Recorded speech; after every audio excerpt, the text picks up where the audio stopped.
I love telling this story because it's a story about God's grace and mercy and power. And I guess every story's got to start somewhere. This one starts on Christmas Eve,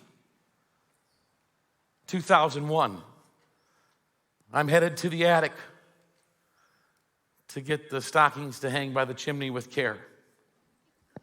It's my job every Christmas Eve at 11 o'clock. And I go up to the attic, and I start looking around the attic, and what I see a high chair, I see a crib, I see a stroller, and the thought hits me, we've got everything we need to raise another child. And let me tell you a little bit of story ahead of that, because I had been on the board of Bethany Christian Services, a local board in Nashville. I was surrounded by people adopting. And let me tell you how I got on the board of Bethany, because let's go back a little bit further. I had a job when I was in college. I sold books door to door with the Southwestern Company. That's how I paid for college. It turned my life around. I found Christ through it. It was a wonderful experience. I had a chance to do that full time as a career for the next 20 years when I got out. And I worked with college students. And college students, like the rest of us, from time to time, they make mistakes. Some big, some little. Sometimes they make mistakes that find themselves in unplanned situations. Well, and my students, I worked with them. I probably had about 200 or 300 of them I worked with from the Midwest. And they all knew how I felt about life. And they would, if something happened where they were in a situation, it was unplanned pregnancy, they'd say, don't tell JT, because they know he's going to talk to me. Well, one year in 1993, and every year Southwestern would have, the companies in Nashville, they'd have this big, huge meeting in January to kind of kick off the spring recruiting, to get ready for the summer and everything. And every year they'd have this meeting in January, 700 to 800 students would come in from around the country. Well, at this particular meeting, I had about 50 of the students that were coming in were mine. They came in from Wisconsin, Minnesota, Illinois, and Iowa. That was kind of my area I worked. And the first thing I heard from one of my main guys, and by the way, any name I use, I have permission to use. One of my main guys came up to me and said, hey, just thought I'd tell you, Deb Brigham is pregnant. And she's scheduled for an abortion next Wednesday in Iowa. My heart just sunk. And luckily, I don't know how it happened, someone was able to take care of our kids. We had a 3-year-old and an infant at the time. And my wife, bless her heart, she sold books too. In fact, she was actually one of my students at one point.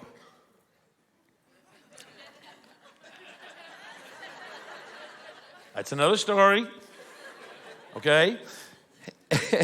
Anyway, so my students all knew my wife, and she was involved, and she, they knew who she was and her personality and everything else. Somehow she was able to get free of the kids for 2 days. For 2 days, while I worked with my group, Sarah spent time with Deb.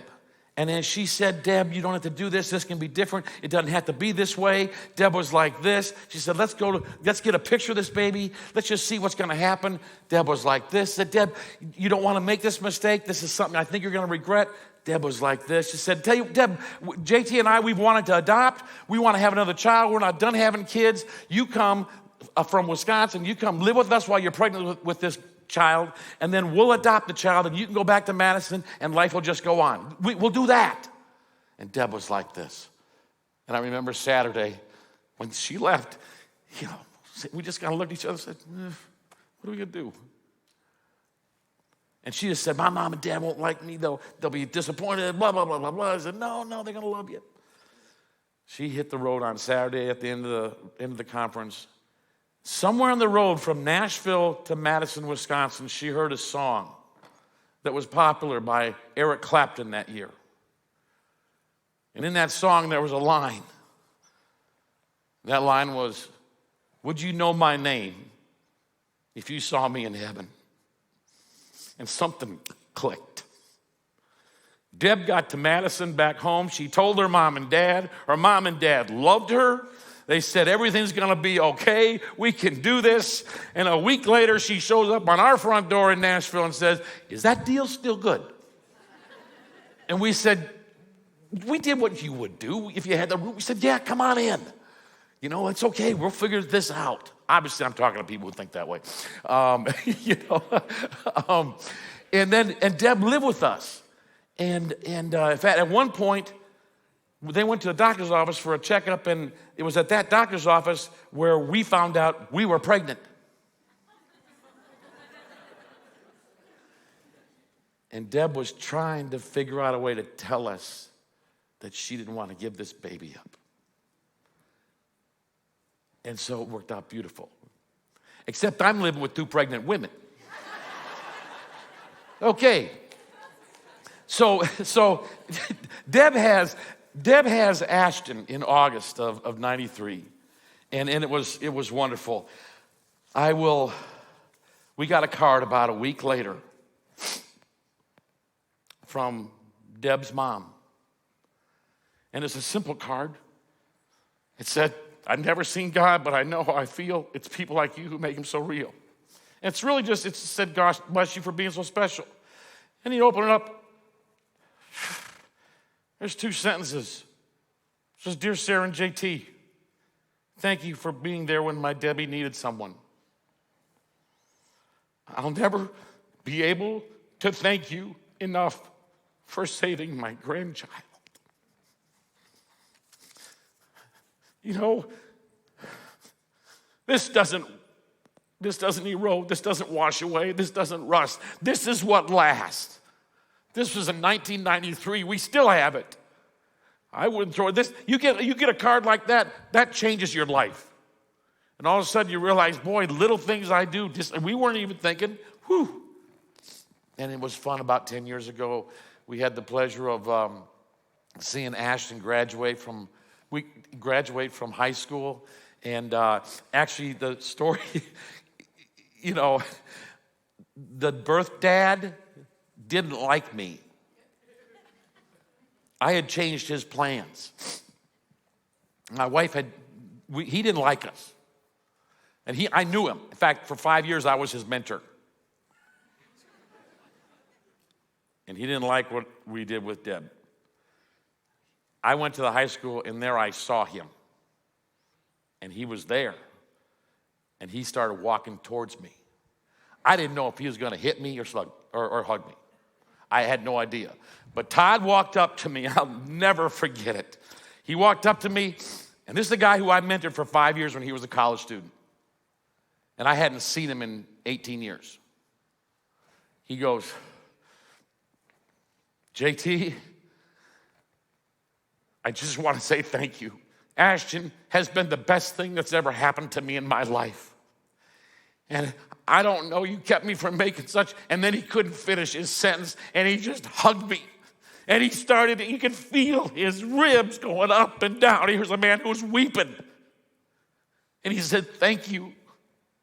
I'll never forget that. 5 years ago, we got to go see Ashton get married. The birth dad and her adopted dad both walked her down the aisle. God, I'm so lucky. So why was I on Bethany? Because Bethany came in and ministered to Deb. In fact, in the 90s, honestly, I think we had 4 girls stay with us in the 90s.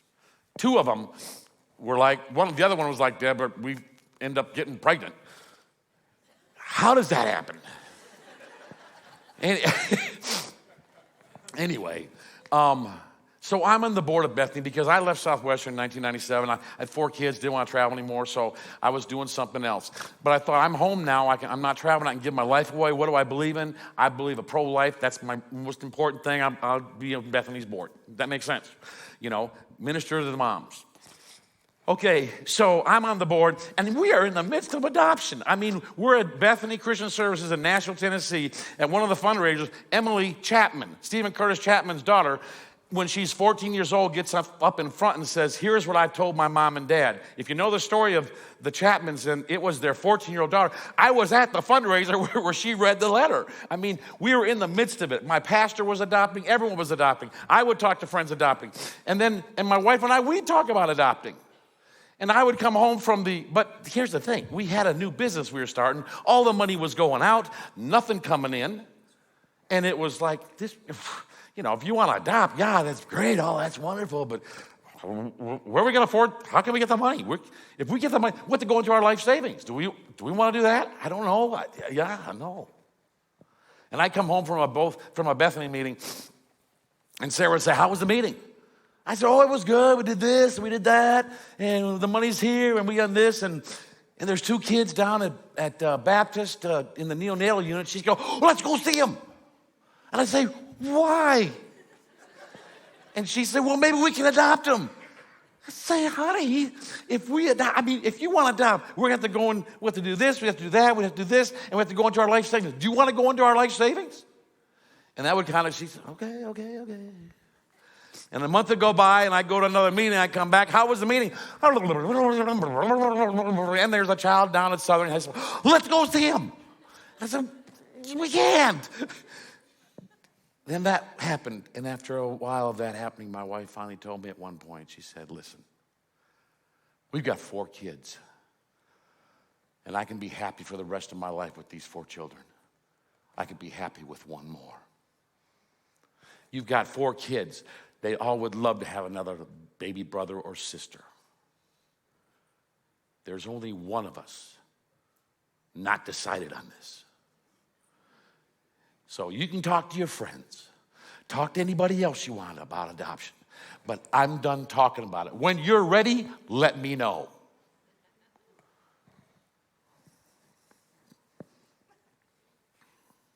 And plus, I put the kids to bed at night, and every night the kids are saying, dear God, please let Dad let us adopt.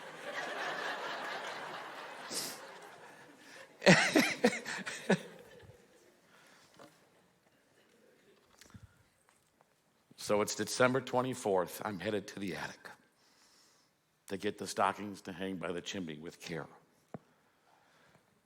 It's my job at 11 o'clock every Christmas Eve. And I get to the attic, and I look around, and I see a high chair. I see a crib. I see a stroller. And the thought hits me, we've got everything we need to raise another child. And then the next thought hits me. What's wrong with using a life savings to save a life? Boom! What's wrong with using a life savings to save a life? You know, some daddies take their sons to the woodshed.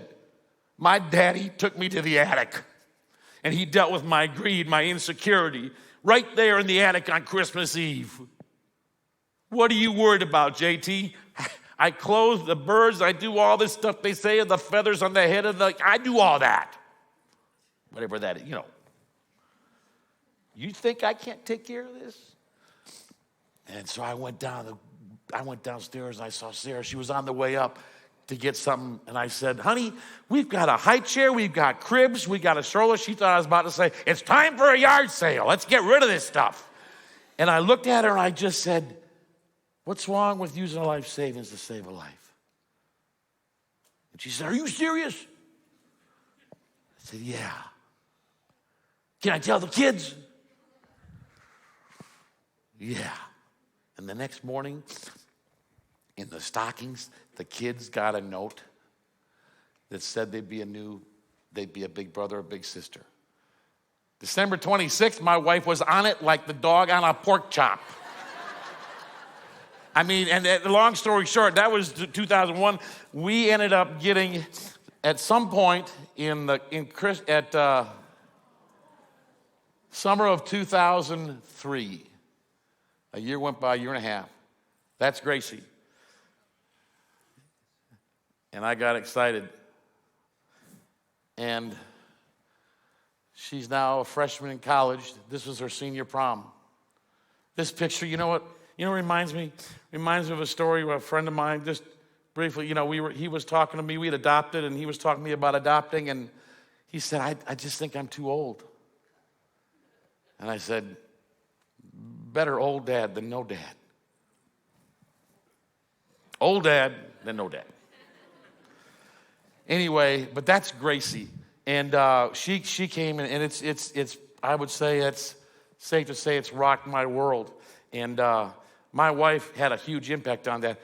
Stand up. Sarah. This is my wife, Sarah, okay?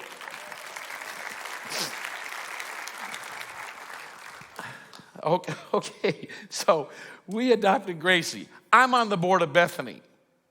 Here's how this whole both hands thing happened. One year I was in charge of the fundraiser. And I said, let's do a golf fundraiser, because I like golf. And it was a kind of thing where you recruit about 20 people, whatever, and they all send letters to their friends saying, would you sponsor me while I golf? Does everyone get that? Understand that concept? It's like a 5K thing. Okay. So I send my letters out like I'm supposed to. Had a buddy who I'm in a Bible study with sends my letter back to me. Does not include a check. He just scribbled on my letter with a fine tip magic marker. He said, JT, if you told me you were working on a widow's house, I might sponsor you. But you're just golfing. Nice cause, but not my money. That hurt my feelings a little bit, but at the same time I thought, well, that's a pretty good idea. And I called him a couple of days later and we talked about it and laughed about it, and he still didn't give me any money. But the idea never left me. Whenever I saw a 5K or a golf tournament after that, I kept asking myself, if all those people were working on a widow's house, would it be better? Would it be better? But I couldn't figure out the orphan part. A couple years later, I'm in church, run into a friend of mine, just hadn't seen him in a couple months. I said, hey, Don, what's up? He said, I'm adopting 4 kids from Moldova. Don's already got 3 kids at home. And I said what you would say. What happened? He said, well, I went on a mission with Sweet Sleep, delivering beds to orphanages in Moldova, and fell in love with this little boy, George. And when we got home, we started the adoption process. In the process, we found out George has 3 siblings, and we're not going to break up the siblings. Well, that took me back to when I was 12 years old, living on a farm in northeastern Iowa. There was 5 of us kids, and I remember one weekend in March, my mom and dad left to celebrate their 16th wedding anniversary, and us 5 kids were kind of farmed out to different places. And I remember Saturday night being brought home because mom and dad were coming home, and the neighbor dropped us off. I'd played in the barn all day, so I was dirty. I had to go in the basement and change one of my brothers. He went in the front door. But I remember sitting in the basement on this chair, bending over, unlacing my boot, and my brother came down the stairs. I looked up at him. I said, are Mom and Dad home? And he looked at me and he said, Mom and Dad are dead.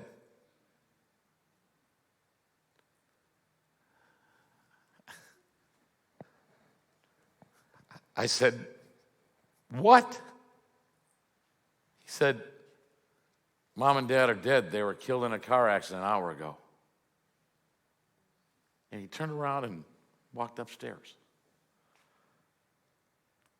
I mean, he had just heard himself in his defense. I mean, as he walked into the house and he was coming to tell me.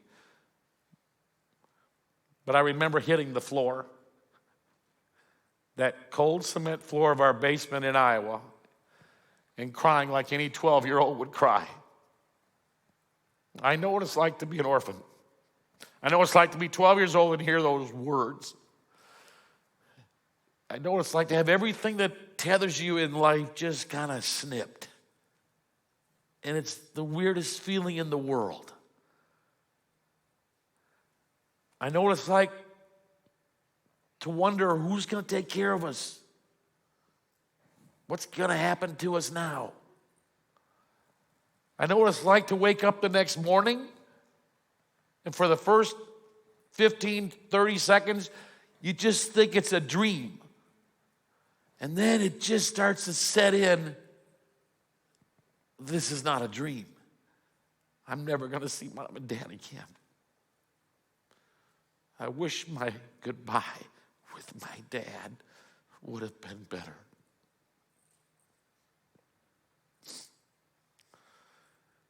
But I also know what it's like to be rescued.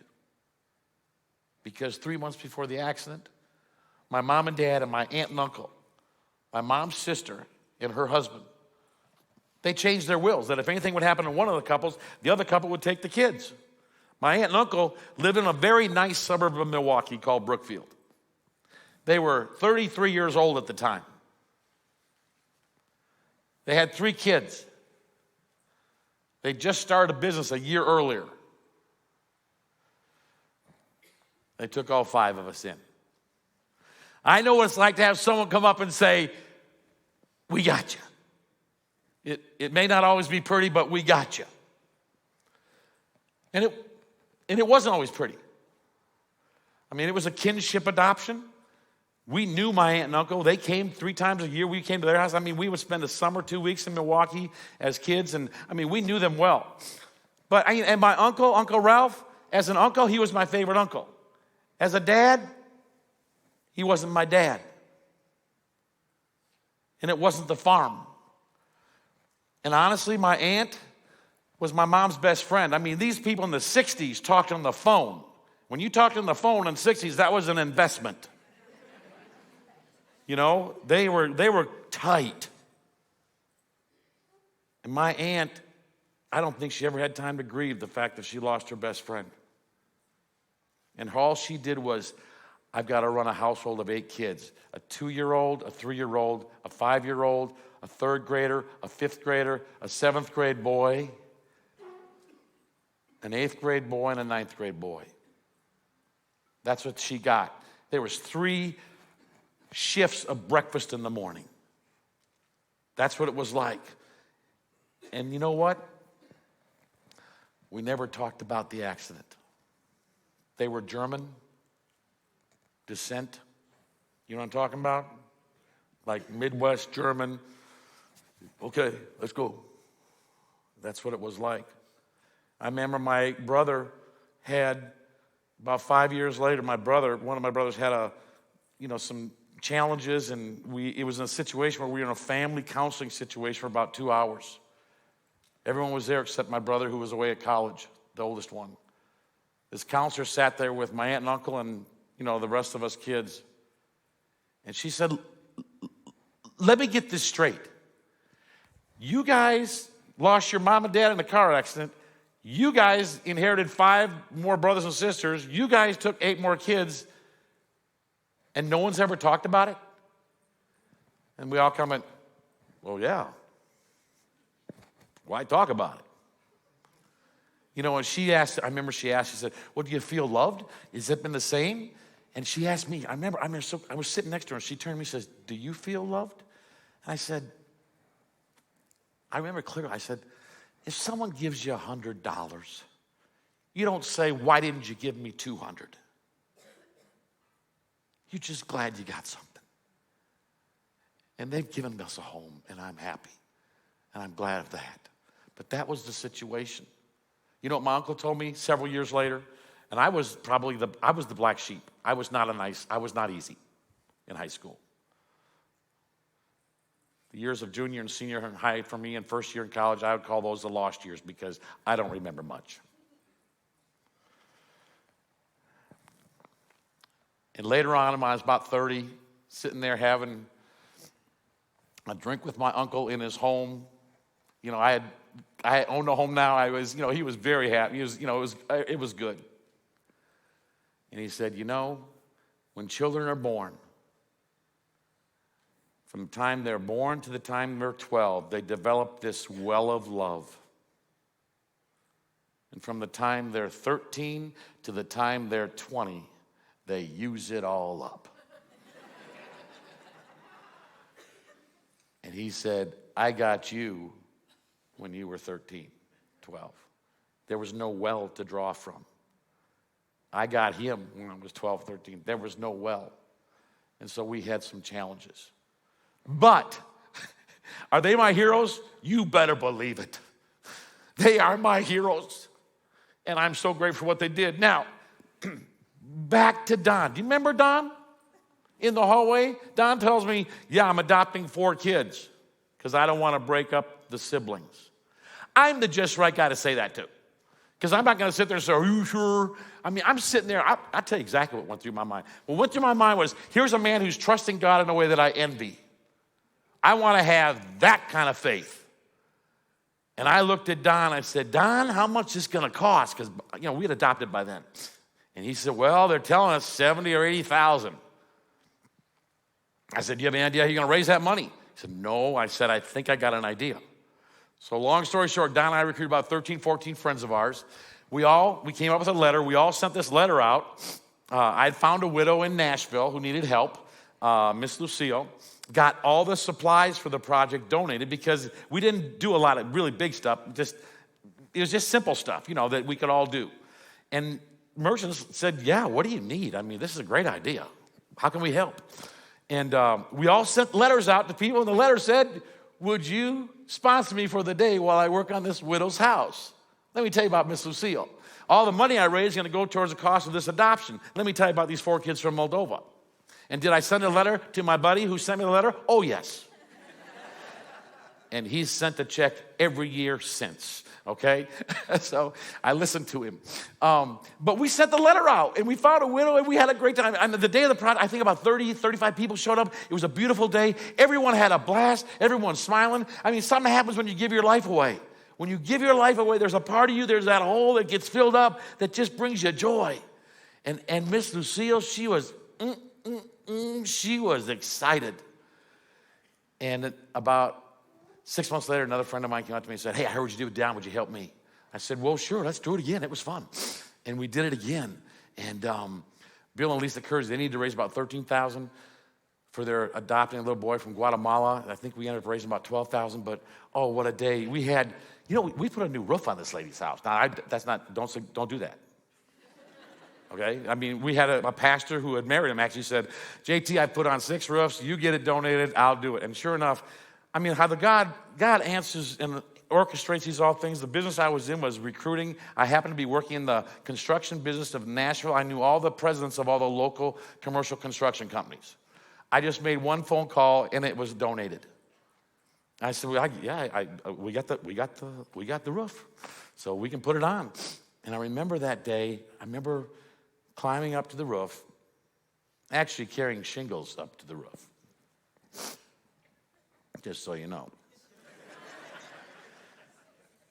And I'm up on the roof, and I'm looking at this. I counted 54 people. We had transformed the front of her yard. We had transformed the back of her yard. And we put a new roof on. She'd lost her husband 7 months earlier. This was a hard situation, and she was blessed. And then I looked at the driveway, the street. I counted 19 cars.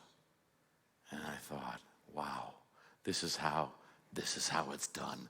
This is how you show the hands and feet of Christ. And it took me back to the farm about a month after the accident. I remember getting off a bus on our farm. Now, my 2 sisters who were 3 and 5 years old, they moved in with my aunt and uncle right away. Us 3 boys, 7th, 8th, and 9th grade, we stayed on the farm to finish the school year out. My dad had a brother, Uncle Clifford, who was 63 years old at the time. Uncle Clifford couldn't farm 400 acres by himself. He needed help. We all had chores. There was cattle and hogs. I mean, and my dad had a sister who was a widow. The widow came in, and Aunt Agnes came in and did all the cooking and cleaning and acted kind of like the mom, So that's who was taking care of us. So we stayed there to finish the school year out. I think they didn't want to move some farm kids to a rich suburb of Milwaukee after having lost their parents. They probably a little more gradual transition for us boys. So there I am. It's about a month after the accident. It's a beautiful April day in Iowa. And our bus stop's about a half mile from the house. It's on a hill. You can see a lot of our farm. And I got off the bus stop, and I looked at our fields, and there were all our neighbors with their tractors and their plows and their discs and their drills. They were planting our crops.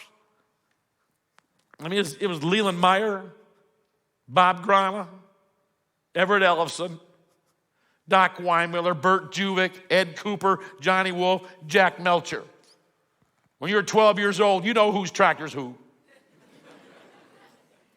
These are my dad's buddies, making sure their buddies' kids were taken care of.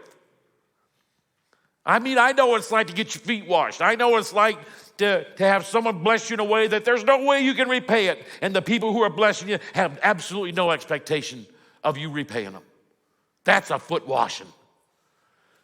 I know what that's like. And I back on that roof, I thought, we are giving Miss Diana foot washing. And I said, this is living. My wife and I went out to eat that night. And that's when I told her, I think I'm supposed to do this full time. She's a stay-at-home, homeschooling mom, 5 kids. She asks silly questions like, have you thought about health insurance? Have you thought about a pay or a salary or anything like that? I said, yeah, what would you think if you went to work outside the home for just to get this thing going a little bit? What do you think? She was really, really encouraging. And she, about a month, 6 weeks later, she went to work at an entry-level position at Belmont University in admissions. She worked at Belmont till 2015. And you know what? This is not just about God's story and my story, but it's about Sarah's too. Because Sarah worked in Belmont in admission, then she went to development. And in 2015, she was recruited away to an organization that has a huge impact on the way our country laws are made, Concerned Women for America. She's now in the development. She calls herself the thanker-in-chief, the head thanker-in-chief. And there's 7 principles she fights for, and she's on a team that fights for them. And I couldn't be more proud of her. But look what God's done with her career. It just wasn't about me. You know, there's a big picture here. Well, in August of 2008, we started Both Hands. And this is my favorite part. I even got a slide for it. You ready? We've done 1,126 projects in 40. Yeah! Yay, God! Gives me a chance to get a drink. And we've raised, look at this. $14.8 million has been raised.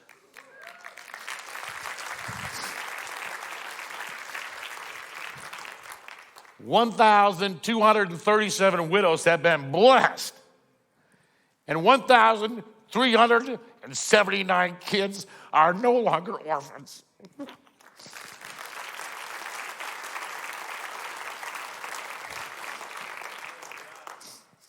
Yay, God is right.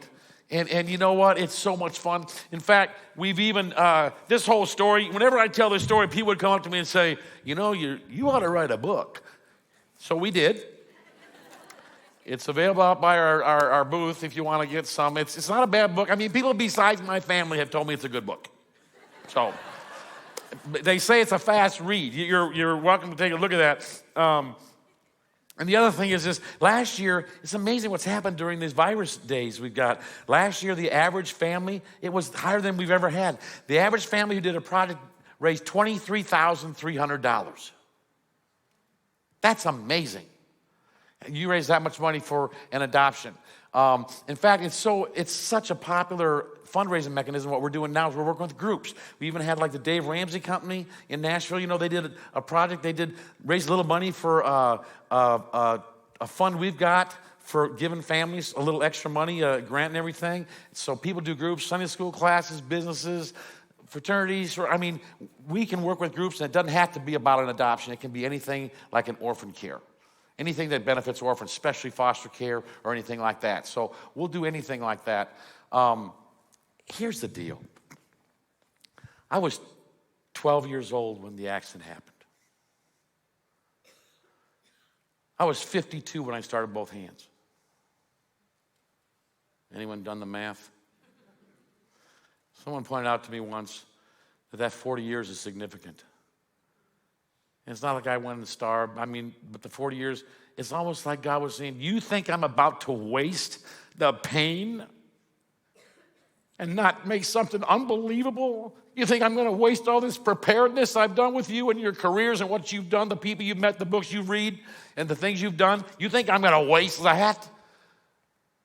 And it's like he said, JT, this is what it's all been about. Just tee it up and swing. And it's been so much fun. I don't feel like I'm working. It's just so much. You know what it's like? I'm from Wisconsin, Iowa, so just keep that in mind as I give you this example. Be patient with me, okay? But for me, it's like if the Packers, the Brewers, the Bucks, and the Badgers all won the championship on the same day. Wouldn't that be a good day? Woo! That's what it feels like. And I just feel so fortunate. And I don't know why this kind of imagery fires me up or this kind of language, but you know, for me, and I know why it fires me up because you guys are the same way. I think about it this way. When Satan gets up in the morning and we're in warfare, and you guys know it. Who am I talking to? Of course you guys. And he and his little minions, and they go around their little checkbox, and they get to my name. I don't want them checking the box that says not a threat. I want them thinking, he's up again. And that fires me up. You know, when my mom and dad were killed in that car accident on March 22nd, 1969, a couple days later in the Waukon County paper, there was a bit of a headline. Local farmer and his wife died. Othello Olson and his wife, Laura May, were killed in a car accident in Spring Green, Wisconsin on Highway 14. They leave behind 5 children. Probably something like that. And my aunt and uncle said yes, there was no headline. Because there's no headline for unsung heroes. I'm talking to heroes in here. You guys, in my opinion, you're giants. When I sat here yesterday morning before you guys got here, I walked in, I saw all the red shirts for the remix group. I was excited, and then I sat at a table and I watched you people come in. You know what I felt like? I felt like I was watching soldiers come in. But I thought I had some different eyeglasses on because what I saw, and the only reason I saw this is because I was a hard 13-year-old. I have, in my own house, I've had to look at things in my house and say, how did that happen? I've been married almost 39 years in a couple months. I know what it's like to take that ride to church and everyone's screaming, and then you get out. I know what it's like to be a husband and say, I want to be right. That's why I don't want to apologize to my wife, because I want to be right. And I know what it's like to come to a realization that that's not how you live your life with the person who you're supposed to be intimate with. Your wife should be the easiest person to say, I'm sorry, I was wrong. And as I watched you people come in, what I saw was some bandages. I saw some slings. Just because of what I know, I saw some scars. And I thought, these people need refreshing. These people need, and I hope they're getting it. You guys are my heroes.